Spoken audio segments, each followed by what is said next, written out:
It was a quiet evening on the edge of the small town of Red Valley. The sun had already slipped behind the dusty hills, and only a few golden lines of light touched the fields. Jack Weller, a simple rancher, was finishing his day's work. His boots were muddy, his shirt soaked with sweat, but his heart was calm. He loved his land. It was not much, just a few acres, a barn, and a small farmhouse, but it was home.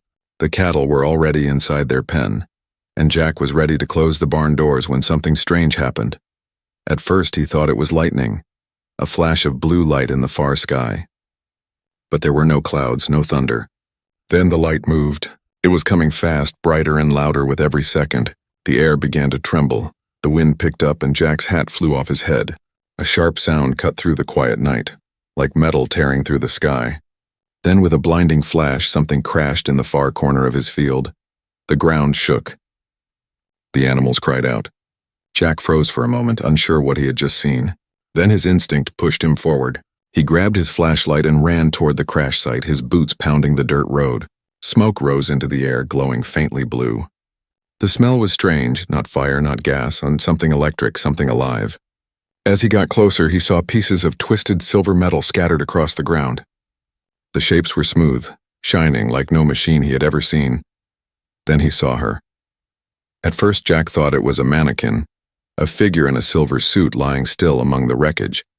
But as his flashlight moved, he saw the chest rise and fall. It was a person, or something like a person. Her skin was pale with a faint shimmer, like moonlight on water. Her hair, silver and white, moved gently in the wind, and her eyes were closed but glowing faintly through the lids. She was injured, breathing weakly. Jack's heart raced. "What in the world?" he whispered. He knelt beside her, afraid and amazed. She looked young, maybe 20 or so, but not human. Her ears were a little longer, her features too perfect. A strange mark glowed softly on her arm, like writing made of light. He didn't understand any of it. He looked around. The wrecked object looked like part of a small ship, maybe the size of a truck. There was no fire, no noise, just the hum of something slowly dying. He tried to think. Should he call the police? The army? No one would believe him. Maybe it was a secret experiment gone wrong. But when he looked back at the girl, he couldn't leave her there. Carefully, Jack lifted her in his arms. She was lighter than she looked, almost weightless. Her body was cold but soft, and he could feel a faint pulse through her wrist. "Hang in there," he said softly, as if she could understand. He carried her back toward the farmhouse, his heart pounding. The night was too quiet now, too still, as if the world was watching him.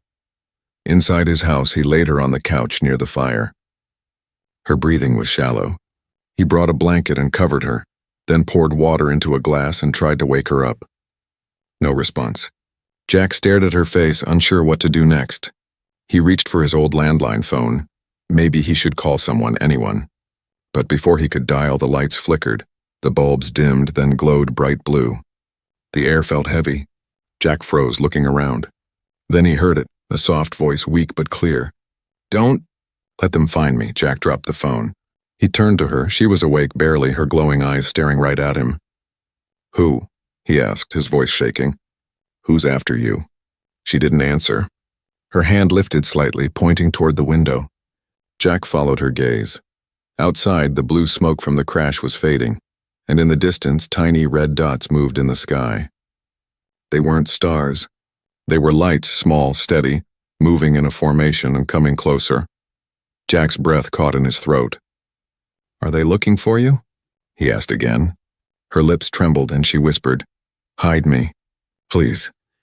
Then she went still again, falling back into unconsciousness. Jack didn't know what to think. Aliens, government experiments? A dream, but those red lights were real.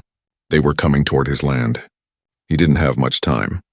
Quickly, he wrapped her in the blanket and carried her down to the cellar, under the farmhouse. He laid her on an old mattress, covering her with hay and cloth.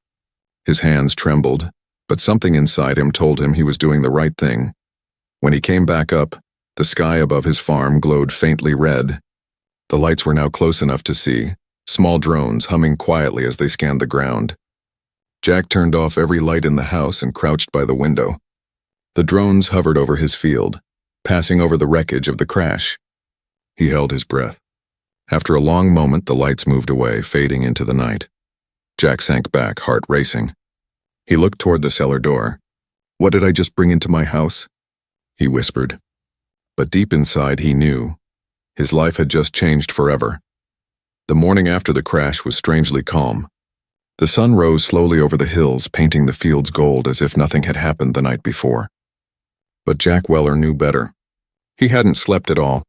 Every time the wind blew or the floor creaked, he thought the strange flying lights had come back. Down in the cellar, the alien girl still lay motionless under the old blanket, her breathing soft and steady. Jack had checked on her every hour, unsure if she was alive or dying. He sat at his kitchen table with a cold cup of coffee in his hands, staring out the window toward the crash site. The wreckage was gone. He'd gone out before sunrise to see for himself. Every single piece of metal had disappeared. Only burnt grass remained and a faint smell of ozone. It was as if the crash had never happened. But Jack knew what he had seen. He knew who was sleeping beneath his house. He stood up, grabbed his flashlight, and went down into the cellar. The air was cool and smelled of dirt and hay. The girl was awake this time. She sat up slowly, her silver hair glowing in the dim light. Her eyes, those bright, soft blue eyes, watched him silently. Jack stopped at the bottom of the steps. "You're awake," he said carefully. She nodded weakly. Her voice was soft, musical, a little broken. "Where am I?" "You're on my farm," Jack said. "You crashed here last night. I found you." She looked confused for a moment, then whispered, "You helped me?" Jack nodded. "Yeah, but I need to know what's going on." "What are you? And who were those things flying around last night?" She hesitated, looking down at her hands. When she finally spoke, her words came slowly, like she was translating in her head. "My name is Leary. I come from far, very far. I was not supposed to fall here." Jack frowned. "You mean you're not from Earth?" Her eyes met his. "No." For a moment, silence filled the cellar. Jack didn't know what to say. Every story he'd ever heard about aliens flashed through his mind. Abductions, invasions, monsters. But the girl sitting in front of him didn't look dangerous. She looked scared. He sighed and sat on an old wooden chair. "All right, Leary. You can stay here until you're strong enough to leave. But you need to tell me if anyone's coming for you." She shook her head quickly. "No, no one must find me. They will hurt you." "Who?" Her hands trembled slightly. "My people. The ones who sent me, they want something I took." Jack leaned forward. "What did you take?" But she didn't answer. Instead, she closed her eyes, whispering something in a language he didn't understand. The air around her shimmered faintly like heat waves in summer. Then just as suddenly it stopped. She opened her eyes again and looked weak, exhausted. Jack blinked. "What was that?" "Energy," she said softly. "I use it to heal. My body needs it." He looked around at the dirt walls, the hay, the old tools. "Not much energy down here." She smiled faintly for the first time. "Enough, you saved me. I am thankful." Her words were gentle, but they carried weight. Jack wasn't sure what to say. He nodded, stood up, and said, "Rest. I'll bring food." When he came back later with soup and bread, she was standing, weak but upright. She looked around the cellar with curiosity, touching old tools, studying the lantern, the wood. Everything seemed new to her. When she saw the food, her face softened. She ate slowly, carefully, as if she wasn't used to the taste. Over the next few hours, she asked simple questions. "Why do you live alone? Why do you grow animals? Why do humans fight each other?" Jack answered the best he could, sometimes with a laugh, sometimes with silence. He didn't tell her much about himself, about the wife he'd lost years ago, about how the farm was all he had left. But he could see she wasn't just curious, she was learning. As the day faded, Leary's color returned. The faint glow under her skin dimmed and she almost looked human. Jack began to wonder if maybe he had imagined everything. But that night, as he stepped outside to check the barn, something caught his eye. 3 small drones flying low over the valley.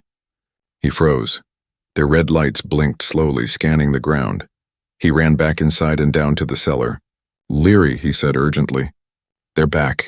The same lights. She stood up instantly, fear in her eyes. "Hide me," she whispered. "Please." Jack didn't argue. He covered her with old tarps and sacks of feed, then went upstairs. Through the window, he watched the drones move closer, scanning his field again. They hovered near the old crash site for a long minute, then turned toward his farmhouse. A red beam passed across his walls over his roof, then vanished. Jack's heart pounded. He stayed still until the last drone disappeared over the trees. Only then did he breathe again. He went back down to the cellar. Leary was still hiding, eyes wide with fear. "They're gone," Jack said softly. "For now." She looked up at him and whispered, "They will come again." Jack didn't answer. He just nodded slowly, feeling the weight of what he had done. He had saved something, or someone, and he didn't understand. But as he looked at her trembling hands, he knew one thing for sure. Whatever she was running from, it was powerful, and it was coming for both of them. Outside in the dark sky far beyond the hills, a silent flash appeared. Another ship entering Earth's atmosphere. The hunt had just begun. Days passed quietly on Jack Weller's farm, but nothing felt normal anymore. Since the night of the crash, his world had shifted. Every sunrise seemed sharper, every sound louder. Somewhere deep down, he knew life would never go back to what it was. The strange girl, Leary, had become part of his daily routine, a secret he guarded like his own heartbeat. He brought her food, helped her heal, and listened to her soft voice as she tried to understand the world around her. She spoke better English now, though still in short, careful sentences. "Your sky," she said one morning, watching the horizon through a tiny cellar window, "is peaceful. My world is not like this." Jack didn't ask too many questions, but he wondered about her every minute. Who was she really? What kind of world did she come from? And why did she look at the stars with both fear and sadness? One afternoon, while Jack was fixing the barn door, he noticed something unusual. The tools he had left on the table were floating, just a few inches above the wood, spinning slowly in the air. He blinked, thinking he was imagining it. Then Leary stepped out from behind the hay bales. Her eyes glowed faintly, and with a small movement of her hand, the tools lowered gently back to the table. Jack froze. What was that?" She looked down, almost guilty. "Energy control," she said softly. "I didn't mean to scare you." Jack walked closer, still stunned. "You can move things. Just by thinking?" She nodded. "In my world, we use mind energy to shape matter. But here it's harder. The air is thick. Heavy," he scratched his head. "Well, you just made my toolbox dance." That made her laugh, a small musical laugh that echoed in the quiet barn. For a moment, Jack forgot about everything else. Then her expression changed. She looked toward the far corner of the barn, her face suddenly tense. "Something is wrong," she whispered. Jack turned. There, behind some old feed sacks, faint blue light flickered. It came from a piece of metal half buried in the dirt, something from the wreck. Jack pulled it out carefully. It was a small, smooth cube, no larger than a loaf of bread, humming quietly. The glow pulsed, matching Leary's heartbeat. Her eyes widened. "It's still active. What is it?" Jack asked. She stepped closer, whispering, "The core of my ship." But not only that. She hesitated, her voice dropping lower. "It's what they're searching for." Jack's stomach tightened. "You mean the drones? The ones flying around the farm?" She nodded. "Yes, they track the energy of this. It is a living device. It can copy life. It can change it," Jack frowned. "Change it how?" Leary looked away. "It can make life stronger, faster, but it can also destroy. My people built it to control other species. I took it to stop them." Jack stared at the cube. It didn't look dangerous. It looked peaceful, glowing softly like a lantern. But her words made his hands tremble. "So they're coming for that thing?" "Yes," she said. "And if they find it, they will burn your world to get it back." Jack placed the cube on the table carefully. "Then we hide it. Somewhere they'll never find it." Leary shook her head. "They can sense it across light years.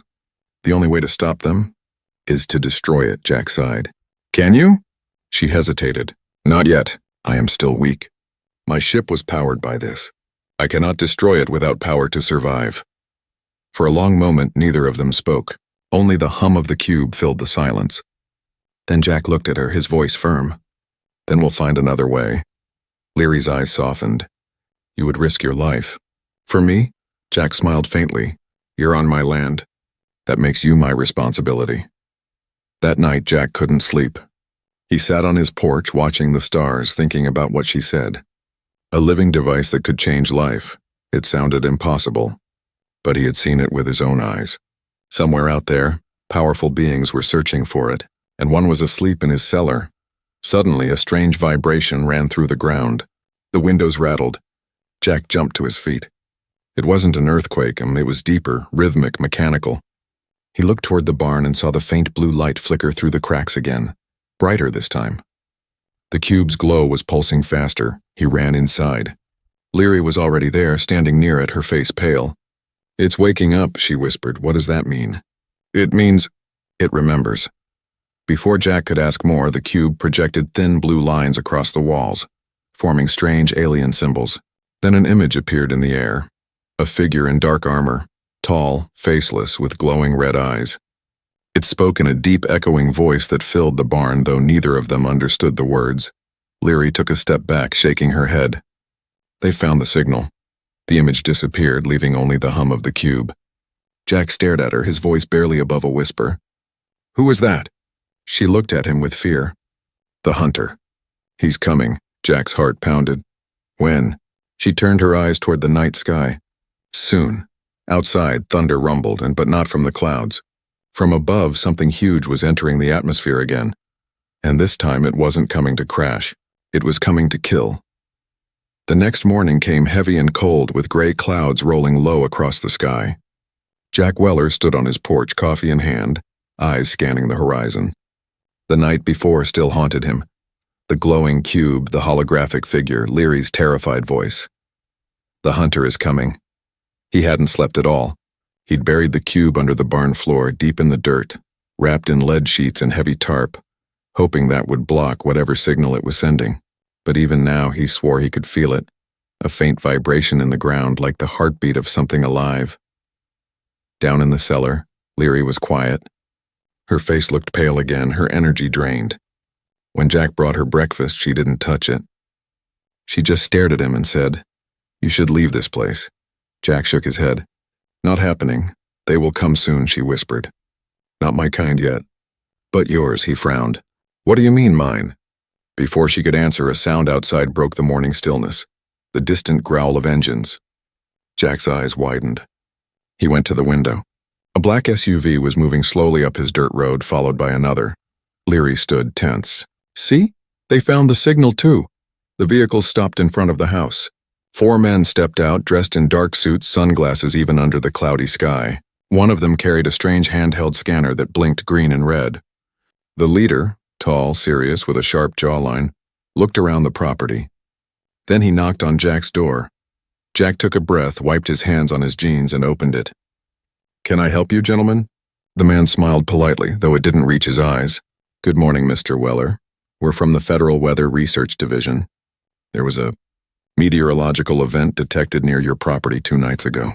We just need to ask you a few questions." Jack forced a calm smile. "Weather research, huh? Didn't know the weather needed men in black suits." The man didn't react.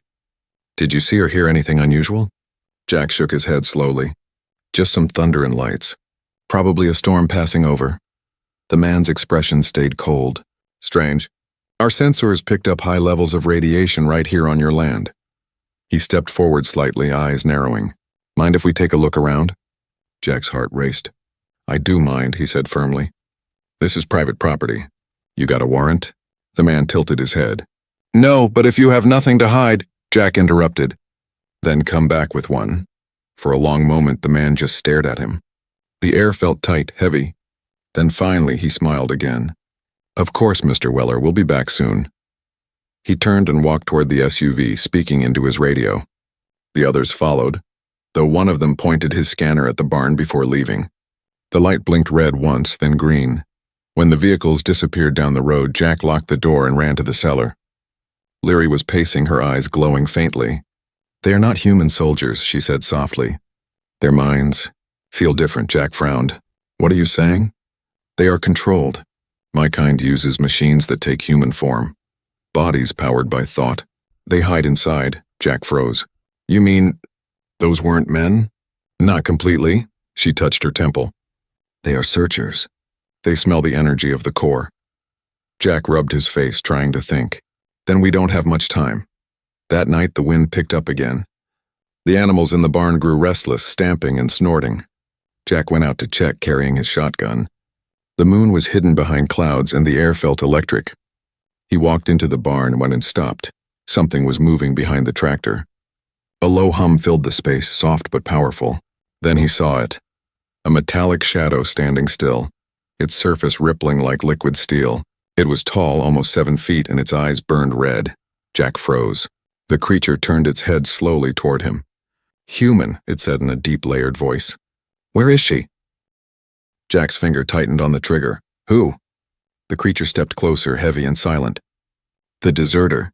The one who carries the code." Jack didn't move. "You're not getting anything from me." The creature tilted its head, studying him. "You are not important. Step aside." It reached for him. But before it could, a burst of blue light shot from the cellar door behind him. The alien flew backward, crashing through the barn wall. Leary appeared in the doorway, her hands glowing with energy, her eyes burning bright. "Run!" she shouted. Jack ducked as another beam of red light sliced through the air, hitting the roof. The hunter stood again, unhurt, metal shifting like armor. It aimed its hand, a red orb glowing in its palm. Leary raised both arms, creating a shimmering shield. The blast hit her barrier, sending sparks across the barn. The sound was deafening. Jack grabbed her arm. "We need to go." But she shook her head. "No. If I run, it will follow. You go, not leaving you," he shouted. For a second, their eyes met. Human and alien, both full of fear and fire. Then she pushed him away, whispering something in her language. The blue light around her flared, brighter and brighter, until the hunter's vision sensors blinked out. Jack stumbled backward, covering his eyes. When the light faded, the hunter was down, motionless, smoke rising from its chest. Leary collapsed beside it, breathing hard. Jack ran to her. "Leary, are you okay?" She opened her eyes weakly. "It will wake again," she whispered. "They never die. Easily." Jack looked at the broken metal body on the ground, its red core slowly flickering back to life. He swallowed hard. "Then we'll make sure it doesn't get the chance." He helped her up, both of them staring at the half-destroyed creature. Outside, thunder rolled again, but it wasn't the sky. Something else was coming. The night was silent after the explosion. Smoke drifted from the broken barn, and bits of glowing metal lay scattered across the dirt floor. Jack Weller stood over the fallen creature, breathing hard. His hand shook as he gripped the shotgun, though he knew bullets couldn't stop something like that. The red light in the hunter's chest flickered weakly, fading, then pulsing again. Leary knelt beside him, her body trembling from exhaustion. The glow under her skin had dimmed, her voice barely a whisper. "We have only minutes. It will wake again." Jack glanced at her, sweat running down his face. "How do you kill something that doesn't die?" She looked up, eyes glowing faintly. "You can't kill it the way you kill humans. It rebuilds, but its core, inside the chest, that is its heart. Destroy that and it will stop." Jack swallowed hard, staring at the slowly repairing metal body. "Then we better hurry." He searched the barn for tools. His hands found a heavy metal rod, sharp at one end. He turned back just as the hunter's eyes flashed open, burning bright red. The deep mechanical voice returned, echoing through the barn. "You cannot hide her." Before Jack could move, the creature stood up, its body hissing as metal plates locked back into place. Its head turned slowly toward Leary. "The deserter must return the device," Jack shouted. "Leave her alone," and swung the rod with all his strength. It hit the hunter's shoulder, bending the metal slightly, but the force sent a painful shock up his arm. The alien turned to him, almost curious. "You defend her? You are nothing." Jack grabbed a chain from the wall and threw it around the creature's arm, pulling hard. "Maybe, but I'm nothing with a bad attitude." He yanked with all his weight, tripping the hunter backward for a second. Leary lifted her hands weakly, blue light forming around her palms. A wave of energy blasted from her, pushing the creature against the wall. Sparks flew, wood cracked, and dust filled the air. But it wasn't enough. The hunter stood again, slower but steady. The red light in its chest pulsed faster now, almost angry. It raised its arm and a red beam shot across the barn, striking Leary in the shoulder. She screamed and fell to her knees. Jack ran to her, grabbing her before she hit the ground. Her skin was burning hot, the wound glowing red where the beam had struck. "Stay with me, Leary," he shouted. She opened her eyes weakly. "You must go." "It wants me." "No," Jack yelled. "We end this together." He turned back toward the creature, his fear replaced by fury. He spotted the tractor's old fuel tank near the corner, half full. A desperate idea flashed through his mind. He pulled Leary toward the back door and whispered, "When I tell you, run." She tried to protest, but he shook his head firmly. Trust me. The hunter stepped forward, voice cold and certain. You cannot win, human, Jack smirked. Maybe not, but I can make a hell of a mess trying. He grabbed a metal wrench and threw it, hitting the tank valve. Fuel began leaking fast, pooling across the floor. Then he struck a match and tossed it. Flames erupted instantly, spreading across the barn. The hunter didn't flinch. It walked through the fire unbothered, its metal body glowing red. Jack backed away, pulling Leary outside. Now, Leary, he shouted. She raised her hands, summoning the last of her strength. Blue energy surrounded the flames, turning them into a swirling vortex of light. The hunter roared as the heat and energy twisted together, wrapping around its body like chains. Jack grabbed the metal rod again, charging forward through the smoke. With one final shout, he drove it into the glowing red core in the creature's chest. A deafening sound filled the air, like thunder and glass breaking at once. The light inside the hunter exploded outward, throwing Jack across the field. He landed hard, the wind knocked from his chest. When he opened his eyes, everything was quiet again. The barn was gone, only a smoking crater remained. Pieces of molten metal lay everywhere. He pushed himself up, coughing, and looked around. Leary, he shouted. She lay a few feet away, motionless. He crawled to her side. Her breathing was shallow, her skin pale and cold. The wound on her shoulder was still glowing faintly. Jack pressed his hand against it. You're okay. You're okay, he said desperately. Her eyes fluttered open, soft and weak. You destroyed the core, she whispered. But it will not stop. More will come. Jack swallowed, voice cracking. Then we'll be ready. She tried to smile, but it faded. She reached into the torn remains of her suit and pulled out a small glowing crystal, the same blue color as her eyes. She placed it in his hand. If I die, do not give this to them. Jack stared at the crystal. What is it? My memory, my people's knowledge. It can save you, or end you. Protect it. Her hand slipped from his. Jack held her close, his eyes wet. You're not going anywhere, you hear me? But before he could say more, a low hum echoed through the sky. He looked up and saw red lights in the clouds. Dozens this time, moving in formation. Leary opened her eyes one last time and whispered, They are here. Jack stood slowly, still holding the crystal, his jaw tight. The night sky glowed red and the ground trembled beneath his feet. He looked down at her and whispered, Then let them come. The hunter was gone, but the war had just begun. The wind howled through the broken fields that once surrounded Jack Weller's quiet farm. The barn was gone, burned to ash. The night smelled of smoke, iron and something strange, the faint electric scent that always followed Leary's power. Jack stood in the center of it all, clutching the small glowing crystal she had given him. Above him, red lights blinked faintly in the sky, dozens of them circling like vultures waiting to descend. Leary lay nearby on the cold ground, her breathing shallow. Jack knelt beside her and pressed a hand to her forehead. You're burning up, he whispered. Her voice came weak and trembling. It's the energy wound. It spreads. I don't have long. Don't talk like that, Jack said sharply, though fear cracked his voice. We'll find a way to fix you, she smiled faintly. You can't fix what's not human. He looked at her. The shimmer of her silver hair, the faint light under her skin, the fragile but unearthly beauty of her face. Maybe not human, he said softly, but you're alive. That's enough for me. Leary closed her eyes, a tear glowing as it rolled down her cheek. You have a kind heart, Jack Weller. That's why I chose to land here. I saw you before, from far above. I saw your light. Jack frowned, confused. My light? All living things have energy, she whispered. Yours was warm, peaceful. Most humans are full of noise, fear, but yours felt like home. Jack didn't know what to say. He wanted to tell her she was wrong, that he was just an old rancher who'd lost everything, who didn't deserve any of this. But before he could, the ground shook. A deep rumbling sound rolled across the valley. Leary's eyes opened. They're landing. Jack looked up. Through the thick clouds, several large ships broke through the sky, dark, sleek, and silent. Their engines didn't roar like human aircraft. They hummed with a low, vibrating tone that made the air itself tremble. Then we have to move, Jack said quickly. He helped her stand, wrapping her arm around his shoulder. We can't fight all of them. Leary leaned against him, her body light but trembling. You can't run from them either. They'll sense the core. Jack stopped. The cube? I buried it. It's hidden. Her voice turned quiet. They will find it. They always do. She turned to him, eyes glowing dimly. There's only one way to stop them, Jack. The core must be destroyed.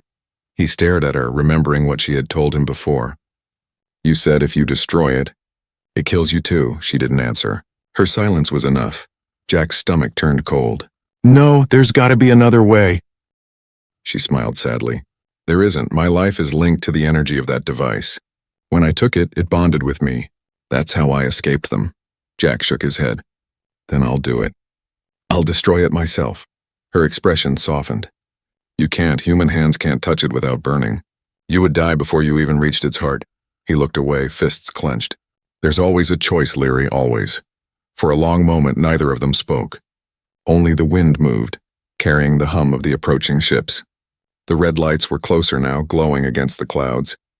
The air grew heavier. Leary placed her hand on Jack's chest. You've already done more than I could ever ask. You gave me peace, even for a short time. That's something I never had before. Jack grabbed her hand, his voice rough.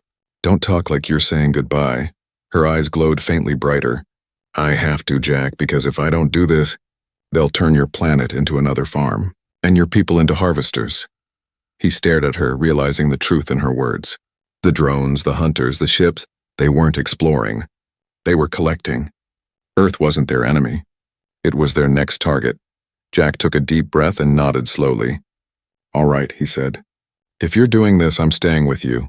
She looked at him in shock. No, you can't. Try and stop me. For a moment, they just looked at each other.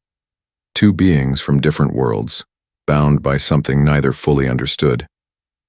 Then Leary's lips curved into a soft, sad smile. You really are stubborn. Jack grinned faintly. That's a human thing. They moved together toward the field where the barn once stood. In the center of the crater, the buried cube had begun to glow again, brighter than before. The earth pulsed with light. The air shimmered like heat waves. Leary took a deep breath. When it starts, it will pull energy from everything around it. You must not touch me. Promise me. Jack shook his head.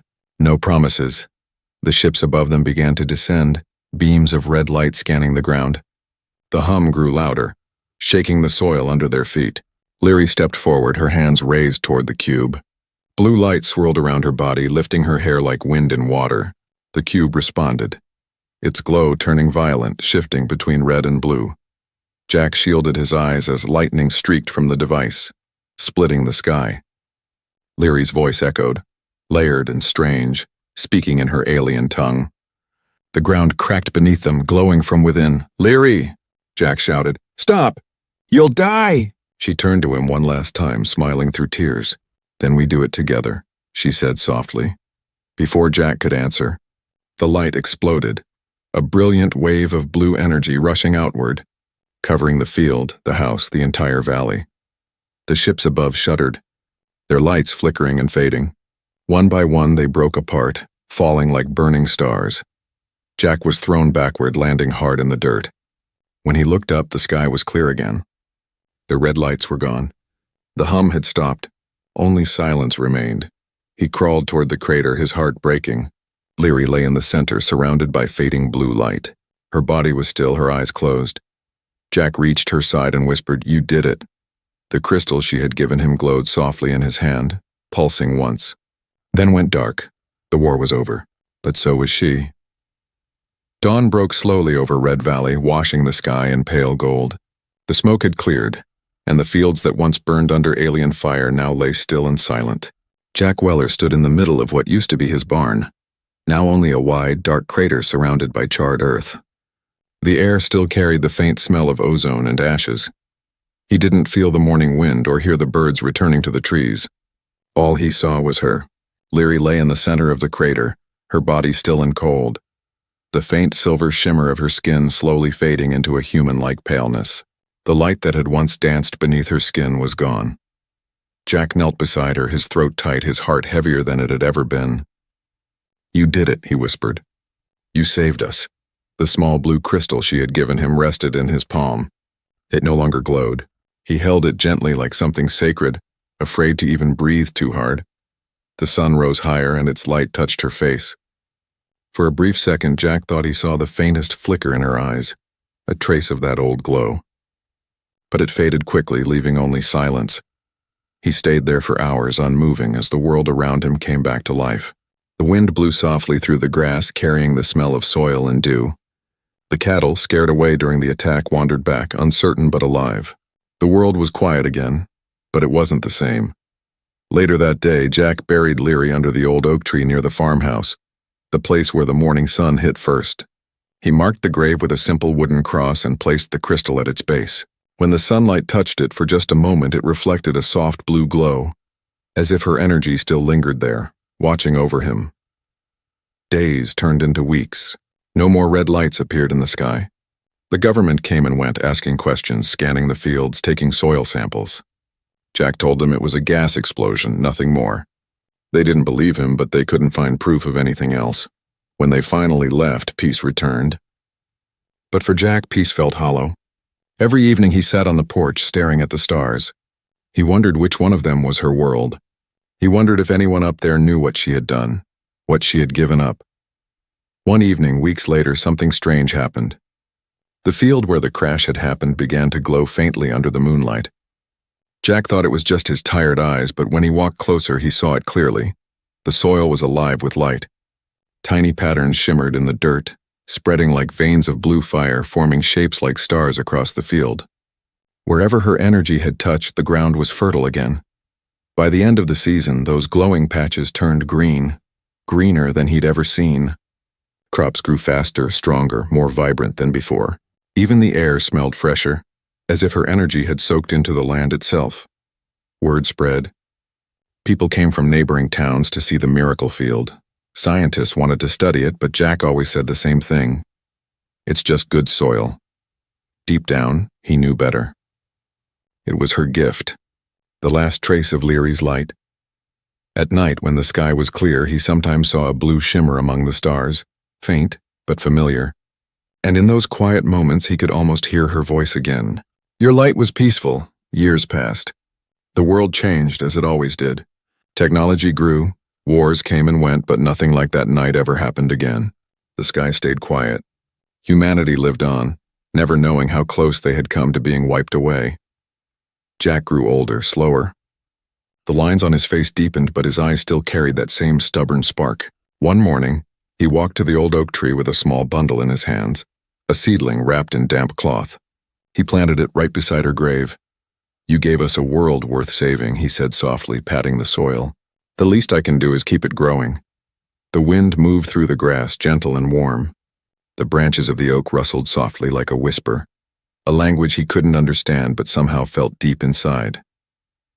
That night, Jack sat on his porch, the same as always, watching the stars. But this time he smiled. Far above the earth, beyond the dark sky, a faint light flickered, not red, not threatening, but soft and blue. It pulsed once like a heartbeat, then faded into the endless night. Jack leaned back, his hat tilted low, and murmured, "You're home now." He didn't know if anyone would ever believe his story, the story of an alien girl who crashed on a lonely farm and changed everything. But he didn't care. Some things weren't meant to be written in books or told in news reports. Some stories lived only in the hearts of those who witnessed them. And as the wind carried the scent of wildflowers across the field, flowers that glowed faintly in the dark, Jack knew that humanity had survived not because of strength or power, but because of compassion, because even across galaxies, even between different worlds, kindness had found a way. And in that quiet truth, humanity proved once again what it always had been: stubborn, flawed, brave, and unbreakably human.